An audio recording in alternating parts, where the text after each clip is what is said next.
नमस्कार, मैं प्रगति अग्रवाल और आप देख रहे हैं न्यूज प्लस 21। आइए एक नजर डालते हैं देश विदेश व राज्य की 10 प्रमुख खबरों पर। संजय राउत के खिलाफ गैर जमानती वारंट जारी। किरीट सोमैया की पत्नी ने दायर की थी याचिका। बेटा बेटी को पिता ने डुबोकर मार डाला, फिर फांसी लगाई, पेड़ से लटकता मिला शव। गौरेला पेंड्रा मरवाही में आज मुख्यमंत्री की चौपाल। मरवाही के नागेश्वरी मंदिर में पूजन अर्चना के साथ होगी भेंट मुलाकात की शुरुआत। छत्तीसगढ़ में भारी बारिश की चेतावनी। 5 जिलों के लिए ऑरेंज, रायपुर, बिलासपुर, दुर्ग संभाग के लिए येलो अलर्ट जारी। फ्लोर टेस्ट के बाद बोले अजित पवार, इतिहास गवाह शिवसेना से बगावत करने वालों का साथ जनता नहीं देती। ऑस्ट्रेलिया में बाढ़ का संकट। सिडनी में 30,000 लोगों को घर छोड़ने के मिले आदेश। मूसलाधार बारिश से बांध टूटने की आशंका। योगी सरकार के 100 दिन पूरे होने पर सीएम योगी जनता को देंगे रिपोर्ट कार्ड। विपक्षी दलों पर परिवारवाद के लिए साधा निशाना। दिल्ली पुलिस की स्पेशल सेल ने लॉरेंस बिश्नोई गोल्डी बराड़ गैंग से जुड़े 2 मोस्ट वांटेड अपराधियों को पकड़ा।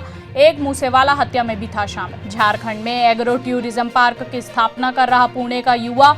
किसानों को मिलेगी आधुनिक तकनीक की जानकारी। अब फ्रांसीसी कंपनी करेगी भारतीय विमानों की देखरेख। केंद्रीय मंत्री सिंधिया कल कर सकते हैं घोषणा। ऐसे ही तमाम जानकारी के लिए देखते रहिए न्यूज प्लस 21, आपके हक की बात।